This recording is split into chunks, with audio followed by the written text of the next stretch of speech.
Queridos hermanos, felices Pascuas de Resurrección. Un saludo de Pascua también para la página web La Barca del Padre, que con tanto cariño y dedicación hace posible que esta homilía y la de tantos otros hermanos sacerdotes que colaboramos con esta página llegue a tantas personas.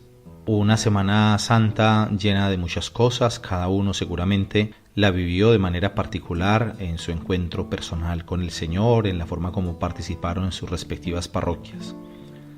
El Domingo de Ramos, que fue la entrada triunfal de Jesús en Jerusalén, veíamos cómo tanta gente gritaba llenos de entusiasmo: Hosana al Hijo de David, bendito el que viene en nombre del Señor. Pero el Jueves Santo el Señor estaba solo en Getsemaní. El Jueves Santo es un día muy emotivo. A mí personalmente me encanta de la Semana Santa. Me parece, todas las ceremonias son especiales, pero a mí me marca mucho el Jueves Santo y la Vigilia Pascual de una manera particular. La lectura del Evangelio del Lunes Santo es de una ternura inmensa. Siempre me ha tocado el corazón ese encuentro de Jesús en Betania, porque Betania es el lugar de la amistad. Es el lugar preferido por Jesús cuando subía a Jerusalén, cuando venía desde Galilea. Y antes de llegar a Jerusalén, ahí cerca del Monte de los Olivos, pues iba a la casa de estos amigos entrañables, María, Marta y Lázaro. El Evangelio nos narra algunos momentos, como el encuentro de María y Marta cuando Jesús va a visitarles, la resurrección de Lázaro y luego este Evangelio de la unción. Betania nos permite descubrir la humanidad de Jesús, el saber que para Él también fue importante la amistad como don, como regalo. Y yo creo que todos nosotros, los seres humanos, no podemos prescindir de la amistad. Y nosotros los sacerdotes que renunciamos a tener una familia constituida como todas las familias, y pues que hemos hecho una opción por el Señor respondiendo a una llamada especial que hemos recibido para el ministerio, pues el Señor también nos permite que seamos consolados con los amigos que encontramos en nuestro caminar, con esas personas que en la fe también nos hacen sentir su presencia, nos hacen sentir su compañía. El Lunes Santo Jesús está en Betania y nos dice el Evangelio de manera muy hermosa que María unge los pies de Jesús con un ungüento de nardo, costosísimo. 300 denarios costaba, lo dice el mismo Judas allí cuando hipócritamente se escandaliza, diciendo si hubiera podido vender por 300 denarios y dárselo a los pobres. Ya nos advierte el evangelista Juan que no es que a Judas le interesaran los pobres, sino que como él llevaba la bolsa, pues era la ambición que tenía, ¿cierto? Y por eso le pareció un despilfarro.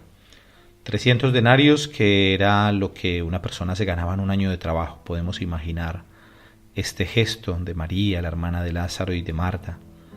El sueldo de un año, ¿no? Lo que una persona se ganaba en un año, ella lo utiliza para comprar este perfume de nardo costosísimo. Y me parece muy emotivo pues el gesto de ungir los pies del Señor y enjugarlos con sus cabellos. Qué amor tan grande en el corazón de María, de esta discípula también del Señor. Y nos dice que el perfume, la fragancia del perfume se esparció por toda la casa, llenó todos los espacios, todos los rincones. Esa casa que antes olía muerto, recordemos que hacía poco había muerto Lázaro. Una casa donde olía a muerto, ahora estaba perfumada. Y esto me hace recordar lo que nos dice el apóstol San Pablo: sean el buen olor de Cristo, sean el perfume de Cristo. Pues ese es el sentido también. Y esa fragancia, ese perfume que se esparció por toda la casa también es signo de la resurrección de Jesús, que llena a todos nosotros, a todas las personas que con buena voluntad hemos acogido al Señor en el corazón, pues Jesús resucita en medio de nosotros, para todos, pero no todos fueron conscientes ni se percataron de esta realidad de la resurrección del Señor. En el martes y miércoles santo, bueno, va subiendo la tensión, ya nos encontramos con una parte del relato de la última cena y momentos muy, muy dolorosos también para el Señor. Pues el anuncio que hace Jesús, el Señor, de la traición de Judas, uno me va a entregar. Y también al final del Evangelio, pues el anuncio de la negación de Pedro. Pedro que le dice al Señor, yo iré contigo a todas partes, a la cárcel, incluso a la muerte. Y el Señor le dice, en verdad te digo que antes que cante el gallo, me habrás negado 3 veces. Qué dolor en el corazón de Cristo, pues la traición de Judas y también la negación de Pedro, que sabía el Señor que iba a ocurrir unas horas después. Bueno, también allí en las negaciones de Pedro nos debemos sentir reflejados cada uno de nosotros en nuestras propias negaciones, cuando tantas veces en medio del entusiasmo le hacemos tantas promesas al Señor, le decimos que lo queremos, que lo amamos, pero cuando nos enfrentamos a la realidad del mundo, de la vida, en las pruebas concretas, pues allí fácilmente desfallecemos, allí fácilmente caemos en pecado y negamos al Señor con nuestros actos, con nuestras actitudes. El Jueves Santo, al escuchar el Evangelio, siempre he tratado de imaginarme la actitud, el rostro de Pedro cuando Jesús se acerca para lavarle los pies. Y creo entender un poco la actitud de Pedro cuando le dice, lavarme tú a mí los pies. Imaginemos nosotros la dignidad del Señor para abajarse a lavar nuestros pies. Yo todavía recuerdo cuando era niño y era monaguillo, acólito en una parroquia en Manizales, en mi ciudad, y cuando el sacerdote pues escogía a los apóstoles, que siempre eran entre los monaguillos, entre nosotros los acólitos, los escogía. Me tocó en varios años ser apóstol, ¿no? Y la ilusión de ser apóstol, y también la preocupación por tener de manera especial los pies limpios ese día, aunque uno se lave todos los días, se bañe todos los días, pues el cuerpo y los pies, pues ese día de manera especial uno tiene más cuidado de tener bien cortadas las uñas, de tener los pies con talco, de estar bien, ¿no? Porque el sacerdote pues iba a lavar los pies y te iba a besar el pie. Entonces yo me imagino a los apóstoles en aquella época en que, bueno, los pies serían llenos de polvo de los caminos, pies llenos de callos también seguramente, bueno, y el Señor les toma por sorpresa, ¿no? Entonces pues yo creo que la actitud de Pedro se comprende en ese sentido y además él no se siente digno. Pero también es muy bello cuando el Señor le dice, si no te lavo los pies, entonces no tienes nada que ver conmigo. Y Pedro le dice, no, Señor, entonces no solamente los pies, sino también la cabeza. Ahí queda reflejado el amor de Pedro. A mí siempre me ha impactado la figura de San Pedro, porque Pedro es un hombre de muchos contrastes, es un hombre que yo creo que de los apóstoles es de los que más refleja cómo somos nosotros, ¿no? Nuestras propias incoherencias. Ya en el capítulo 6 del Evangelio de Juan, cuando muchos se habían escandalizado por las palabras de Jesús cuando habló del pan de vida, que él era el pan bajado del cielo, y muchos confundieron ese lenguaje de Jesús y se escandalizaron, se echaron hacia atrás, y Jesús dice a los discípulos, bueno, ¿y ustedes también me van a dejar? Y Pedro dice, Señor, ¿a quién iremos? Solo tú tienes palabras de vida eterna.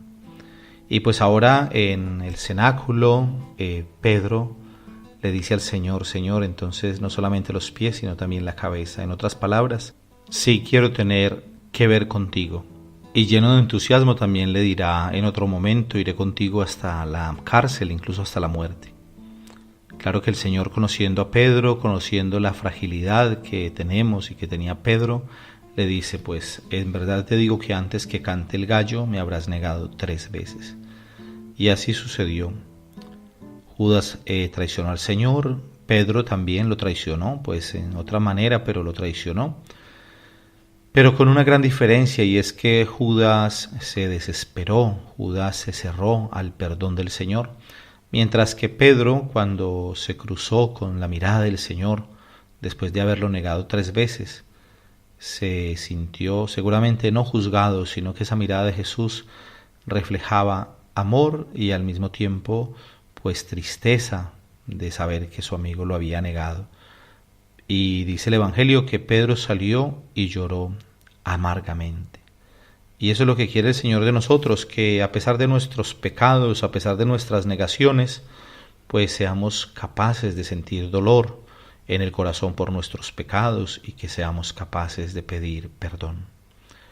El Jueves Santo, lleno de muchas cosas hermosas, el lavatorio de los pies, es el servicio, ¿no? El mandamiento del amor, amaos los unos a los otros como yo los he amado. La institución de la Eucaristía, esa promesa que hace el Señor, yo estaré con vosotros todos los días hasta la consumación de los siglos. Y cuando Jesús toma el pan en sus manos y dice, esto es mi cuerpo que será entregado por vosotros. Y cuando toma la copa también en las manos con el vino y dice, tomad y bebed todos de él, porque este es el cáliz de mi sangre, sangre de la alianza nueva y eterna, que será derramada por vosotros y por muchos para el perdón de los pecados. Haced esto en conmemoración mía. Y al decir el Señor, haced esto en conmemoración mía, también el Jueves Santo instituye el sacerdocio, el sacramento del orden. Por eso, queridos hermanos, deben y debemos dar gracias al Señor por este regalo del sacerdocio, porque Él así lo ha querido, que sea a través de nosotros los sacerdotes que se haga posible el milagro de que el pan y el vino se conviertan en su cuerpo y en su sangre, porque Él así lo mandó, y porque cuando nosotros celebramos la Eucaristía, estamos allí en persona Christi, es decir, que es el mismo Señor el que está haciendo posible que el pan y el vino se conviertan en su cuerpo y en su sangre. En este mismo Jueves Santo, después Jesús irá a Getsemaní y allí en agonía estará orando al Padre. Y seguramente el Señor allí, que es Dios y que conoce todo el presente, el pasado, el presente, el futuro, pues también sintió un profundo dolor por todo lo que iba a acontecer en su iglesia, en la iglesia del Señor. Tantas negaciones, tantos pecados, y sabemos que este último tiempo ha sido un tiempo muy doloroso para la iglesia, de muchos escándalos de sacerdotes, de muchas cosas muy dolorosas, y Jesús también estaba sufriendo seguramente allí el Jueves Santo. Por eso tenemos que orar mucho por los sacerdotes, por las vocaciones, que estamos en una crisis vocacional muy grande, para que el Señor, como nos dice en su palabra, envíe obreros a su mies, y para que esos sacerdotes sean santos, para que nosotros busquemos todos los días la santidad, vivir en una unión íntima con el Señor y pertenecerle solo a Él. Oremos en este momento también por la Iglesia, por tantas cosas que están pasando, no solamente todos estos escándalos, sino también por tanta ambigüedad que tenemos en la proclamación del mensaje del Evangelio, tantas interpretaciones, tantas cosas tan dolorosas que estamos viendo, tanta contradicción entre sacerdotes, unos diciendo una cosa, otros enseñando otra, el pueblo de Dios confundido porque ante situaciones concretas unos sacerdotes dicen una cosa, otros dicen otra, y al fin y al cabo ya la gente no sabe en qué creer o cuál es la verdad o qué es lo que debemos hacer. Bueno, como no había mandado audios por separado de los distintos días santos, del jueves, del viernes, luego de la vigilia pascual y de la Pascua de Resurrección, por eso estoy aquí como tratando de hacer una presentación, digamos, como de los momentos vividos durante todos los días de la Semana Santa. Entonces este audio será pues un poco más largo de lo habitual.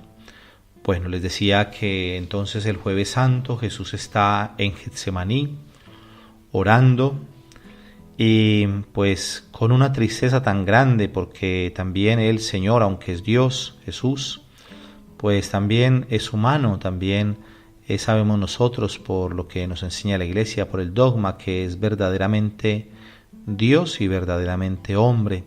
Entonces Jesús, que se hizo igual a nosotros en todo menos en el pecado, porque Él nunca pecó, porque Él es santo, pero en la dimensión humana pues experimentó también el pánico, ¿no?, ante la muerte. Como todos nosotros, en un momento determinado podemos, por instinto de conservación, sentir pánico cuando nos sentimos amenazados. Jesús está orando y cuando regresa, pues encuentra dormidos a sus amigos, a Santiago, Pedro y Juan. ¿Qué sentiría el Señor al saber que sus amigos se habían quedado dormidos, lo habían dejado solo? Mientras sus amigos duermen, los enemigos están despiertos en la oscuridad de la noche, ¿no? Judas y los que venían a llevarse al Señor, pues están despiertos, maquinando. Es la hora de las tinieblas, es la hora de los pecadores, es la hora en que se cierra el cerco en torno a Jesús. Y Jesús sabe que ya ha llegado su hora. Por eso, si en otras ocasiones Jesús había podido abrirse camino, como cuando en una ocasión en Nazaret lo querían despeñar por la parte más alta donde se había construido el pueblo, Jesús se abrió camino en medio de ellos, se abrió paso, como Moisés cuando pasó por el Mar Rojo. Jesús se abre paso en medio de la multitud, pero Él lo ha dicho claramente: nadie me quita la vida, yo la entrego libremente. Y Jesús siente, el Señor, que ha llegado su hora. Por eso cuando llegan a buscarlo, pregunta: ¿a quién buscáis? Y le dicen: a Jesús de Nazaret. Y dice: yo soy. Bueno, allí también, pues en ese yo soy, está la manifestación de la divinidad del Señor, como en la zarza ardiendo, cuando Moisés dice al Señor: bueno, y si el faraón me pregunta ¿cómo te llamas? ¿Qué le diré? Y le dirás: yo soy el que soy, yo soy. Es el nombre de Yahvé. Y cuando Jesús dice yo soy, nos dice el Evangelio que todos cayeron por tierra, no soportaron en ese momento la fuerza de esa palabra y de esa revelación del Señor. Al decirle yo soy, cayeron por tierra. Después de la celebración litúrgica se trasladó el Santísimo Sacramento al monumento y pues ya como sabemos y como es tradición en todos los lugares del mundo, pues la adoración. Nosotros estuvimos aquí en la parroquia abierta toda la noche, la parroquia, que en muchos lugares, casi en todas partes, cierran a medianoche. Nosotros tuvimos abierto el templo toda la noche. Vinieron laicos también a hacer adoración para que no se quedara en ningún momento el Señor en el monumento solo. Les cuento, hermanos, que también tuvimos la procesión con el Nazareno de aquí de la parroquia de Pola de la Viana, donde estoy trabajando. Y yo iba detrás de la imagen del Señor, que la llevamos por alguna calle del pueblo, y sentí cosas muy bellas en el corazón. Me imaginé cuando era pequeño y cuando iba con mi madre a las celebraciones de Semana Santa y pues acompañábamos en las procesiones. Me sentí así en un momento como pequeño, ¿no? Cuando era pequeño, y al mismo tiempo sentir cómo habían pasado los años y ahora pues convertido en sacerdote, pues estar participando de las celebraciones de la Semana Santa y también en las procesiones. Fue un momento muy, muy bello. Y bueno, pues contemplando al Señor y con muchos sentimientos muy hermosos en el corazón. De verdad que ese día fue un día muy, muy bello. Bueno, tuvimos luego la celebración del Viernes Santo, también con mucho trabajo en muchas parroquias, que llevamos aquí bastantes por falta de sacerdotes. Bueno, y luego la vigilia pascual, que pues sabemos que es la ceremonia más importante de toda la Semana Santa, porque es la resurrección del Señor. Jesús no se ha quedado en la cruz, ha resucitado, y la vigilia pascual está llena de muchas cosas muy bellas en la liturgia, desde la bendición del fuego a la entrada del templo, encender el cirio pascual, entrar a oscuras en el templo y todo lo que es las lecturas del Antiguo Testamento, la historia de la salvación y bueno, hasta llegar a cantar gloria. Bueno, el canto del pregón pascual, que siempre me ha emocionado tanto porque es la historia de la salvación. Bueno, y el domingo en la mañana, pues despertarnos con la alegría de Cristo resucitado y al mismo tiempo conmocionados por la noticia tan dolorosa tan triste, sin palabras, de lo que aconteció a nuestros hermanos cristianos en Sri Lanka, que es una noticia que ha dado la vuelta al mundo, y en este momento pues ya van 310 muertos más unos 500 heridos, es lo que reportan las noticias. De verdad que queda uno sin palabras. Las imágenes son muy desgarradoras. Unos niños que estaban allí para hacer su primera comunión, algunas imágenes que hay en internet, los niños vestidos de blanco, con sus rosarios. No hay palabras, con el corazón en pedazos por esta noticia tan dolorosa. Una imagen de Jesús resucitado, salpicada de sangre. Yo creo que esa imagen se va a quedar impregnada en nosotros para siempre, porque el domingo de Pascua es de alegría, de fiesta, y ver el domingo de Pascua con esta imagen del resucitado salpicada de sangre, de tantos hermanos que murieron allí, es inconcebible, pero al mismo tiempo es lo que el Señor ya nos había advertido, que los que le sigamos a Él vamos a vivir, vamos a tener el 100 por 1, pero también vamos a ser perseguidos. Y en ese momento hay una furia, un odio visceral hacia la iglesia, hacia el cristianismo, hacia la iglesia católica, hacia los que creen en Cristo. Es una cosa impresionante. El odio tan tremendo que estamos experimentando, la verdad es que da miedo. Yo me pregunto qué tipo de seres humanos son esas personas que son capaces de hacer una cosa tan atroz. ¿Cómo podrán dormir tranquilos? ¿Tendrán algún tipo de conciencia?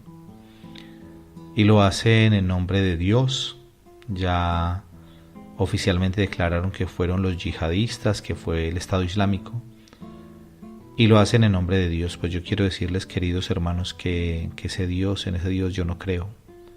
En el Dios que creen los islamistas no creo yo. Porque no es posible que alguien crea en Dios y tenga tanto odio en el corazón. Yo sé que Dios es uno solo, el Dios que nos ha creado a todos los seres humanos. Pero el Dios de esa religión es falso. No es el Señor, no es el Señor. No es posible que sean capaces de hacer una cosa de esas. Con el corazón encogido, queridos hermanos, y bueno, sigamos orando y pidiéndole al Señor que nos asista con su gracia. Felices Pascuas de Resurrección de nuevo para cada uno, y seguimos unidos en la oración.